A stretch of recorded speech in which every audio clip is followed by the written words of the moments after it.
کچھ لوگوں کی عادت ہوتی ہے کہ وہ بہت زیادہ چیخ چیخ کے بولتے ہیں اور بلند آوازی سے گفتگو کرتے ہیں. یہ عادت بچپن سے انسان کے اندر پیدا ہو جاتی ہے، پھر آہستہ آہستہ آہستہ آہستہ یہ زندگی کا حصہ بن جاتی ہے. پھر وہ اپنے آپ کو روکنا بھی چاہے تو روک نہیں سکتے. اس لیے بچوں کو اس سے منع کر دینا چاہیے کہ وہ چیخ کر نہ بولیں، چلا کر نہ بولیں، درمیانی آواز سے گفتگو کریں. تو کہا اپنی آواز کو پست رکھو. اور یہ ممبر و محراب کے مالکوں کو بھی خاص طور پہ اس بات کا بہت خیال رکھنا چاہیے کہ ان کی آواز لوگوں کے کانوں پر بوجھ نہ بنے. آج کل تو یہ ساؤنڈ سسٹم لگے ہوئے ہیں، اور پھر ماشاءاللہ کچھ لوگ تو یہ ایکو کا بھی ضرورت سے زیادہ استعمال کرتے ہیں. سنجیدگی کے ساتھ، متانت کے ساتھ بات کرنا، سنجیدگی اور متانت کے ساتھ بات کو سننا، یہ شریعت کے آداب ہیں. جب کسی سے ہم کلام ہوں تو آپ بھی بلند آواز نہ ہو، اور دوسرا وہ اس کا جو جواب دے رہا ہو اس کی توجہ بھی بھٹکنے نہ پائے، وہ اپنے احساسات سے یہ بات بتائے. اور کہیں جواب دینا ضروری ہو تو حرج بھی نہیں ہے. آواز کو معتدل رکھو، خوبصورت رکھو. تو جس طرح بولنے کے آداب ہے اس طرح سننے کے بھی آداب ہے. ویسے ماہرین کہتے ہیں کہ تیز آوازیں بندہ پونے گھنٹے سے زیادہ نہیں سن سکتا، یعنی اس کا سٹیمنا جو ہے وہ اتنا ہی ہے کہ وہ اتنا سن لے.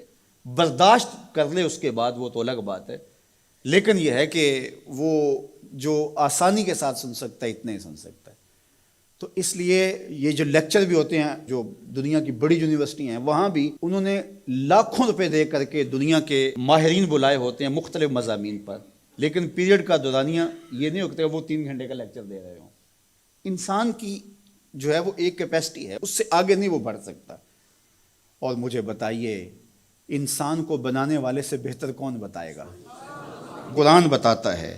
کیا بتاتا ہے؟ وَغْضُضْ مِنْ صَوْتِكَ، اپنی آواز کو پست رکھو.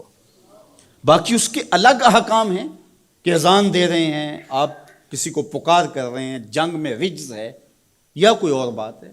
ابھی لائٹ چلی جاتی ہے اور دور تک لوگ بیٹھے ہیں تو مجھے لامحالہ طور پہ اونچا بولنا پڑے گا. میری آواز اونچی ہے تو میں کوشش کروں گا آخری شخص تک آواز پہنچے، وہ ایک الگ بات ہے. لیکن اب یہ آواز ایسے ہی سب تک پہنچ رہی ہے. تو ان آداب کو جب ہم سمجھتے نہیں ہیں تو اپنی بات کو کچھ لوگ سمجھتے ہیں کہ زور سے بولیں گے تو لوگوں کے اندر بات اترے گی. ایسا نہیں ہے. بات زور سے بولنے سے نہیں اترتی، بات دلیل سے اترتی ہے. رومی علیہ رحمہ فرماتے ہیں کہ بادلوں کے گرجنے سے نہیں، پھول کھلتے ہیں بارش کے برسنے سے. تو بارش برسے گی تو پھر پھول کھلیں گے، بلکہ وہ جتنی آہستہ آہستہ برسے گی اتنی ہی جذب ہوتی چلی جائے گی. سہج پکے سو میٹھا ہو. اس لیے اپنے لہجوں کو خوبصورت بھی بنائیے، اپنے لفظوں کا انتخاب بھی اچھا کیے، اور اپنی آواز کو پست بھی رکھیے. لوگوں کے کانوں پر آپ کی آواز بوجھ نہ ہو.